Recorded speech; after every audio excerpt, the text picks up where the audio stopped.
दोस्तों, आज की कहानी है सासू माँ मेरे हक के सोने के गहने ननद जी को क्यों दिए।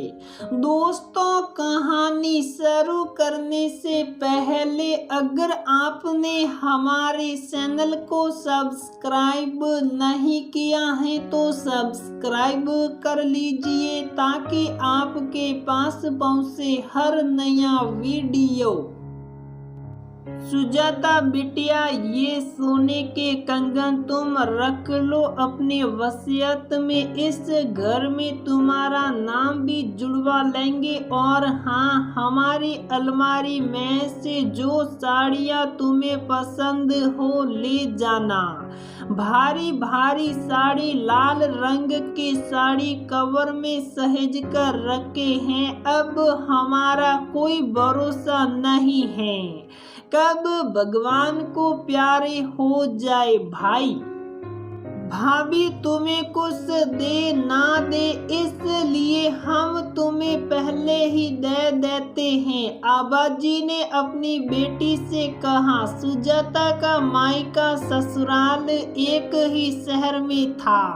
मायके में भैया भाभी, माँ, एक भतीजा और एक भतीजी हैं। भाई की प्राइवेट नौकरी है और भाभी सरकारी स्कूल में पढ़ाती हैं। भाई के दोनों बच्चे अपने स्कूल और कोचिंग क्लास की पढ़ाई में ही बिजी हैं। आबाजी को जब भी अकेलापन लगता वह किसी न किसी बहाने अपनी बेटी सुजाता को बुला लेती।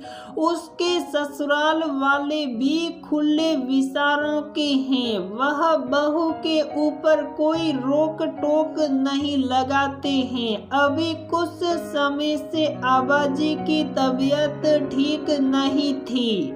डॉक्टर ने उन्हें अच्छे खान पान के साथ आराम करने की सलाह दी थी। माँ के बुलाने पर सुजाता आ जाती। कभी उनकी पसंद को कुछ बनाकर ले आती तो कभी सिर में तेल डालकर बाल बना देती। कभी अपनी माँ से पुराने किस्से सुन लेती। माँ का मन बहल जाता।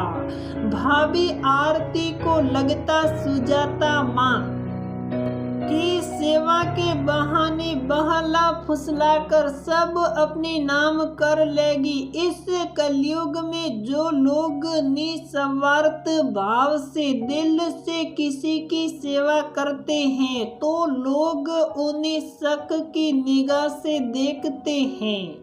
साफ दिल की सुजाता माँ से मिलने आती रही। वैसे ही एक दिन बेटा बहू के जाने पर माँ ने सुजाता को तुरंत आने को कहा। बेटा जी घबरा रहा है, हो सके तो मिलने आ जाओ। आबाजी ने फोन पर सुजाता से कहा। सुजाता फटाफट अपने घर का काम करके माँ से मिलने पहुँच गई। बेटियां शादी के बाद सिर्फ घर छोड़कर जाती हैं, अपने जन्म के रिश्तों को नहीं। ऐसी सोच थी सुजाता की। सुजाता के घर पहुँचते ही माँ ने उसे सोने के कंगन दिए। माँ, मुझे ये गहने नहीं चाहिए। मैं यहाँ केवल एक बेटी का फर्ज निभाने आती हूँ, ना कि किसी लालच में। आप मुझे ये गहने देकर वह भी भाभी की गैर मौजूदगी में मुझे भाई भाभी की नजरों में शर्मिंदा कर रही हैं। आपके गहनों पर भाभी का हक है। भाई भाभी आपका कितना ख्याल रखते हैं। भाभी आपको पलटकर कभी जवाब भी नहीं देती। मुझे भी कितना मान देते हैं। हर तीज त्योहार खास दिन पर घर आकर शुभकामना के साथ साथ तोहफे भी दे जाते हैं। भैया भाभी ने बेटे बहू का हर फर्ज निभाया है। और मुझे इस घर पर भी कोई हिस्सा नहीं चाहिए। बस भाई भाभी बच्चों की नजरों में सम्मान अपनापन बना रहे, बस मुझे और कुछ नहीं चाहिए। सुजाता ने माँ को समझाते हुए कहा। तब तक भाभी भी आ चुकी थी। दरवाजे से सट कर आरती दोनों माँ बेटी की बातें सुन रही थी। अपनी ननद के खिलाफ कितनी गलत धारणा बनाकर रखी थी, यह सोचकर उसकी आंखों से पश्चाताप के आंसू बह निकले। आबाजी के गुजर जाने के बाद आरती ने अपनी ननद को ससम्मान माँ के कंगन और साड़ियाँ माँ की निशानी के रूप में दे दी।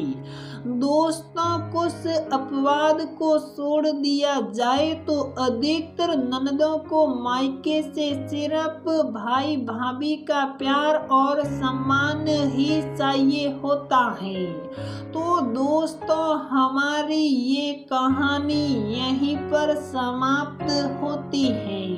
अगर आपको हमारी ये कहानी पसंद आती है तो वीडियो को लाइक करें, शेयर करें और हमारे चैनल को सब्सक्राइब जरूर करें।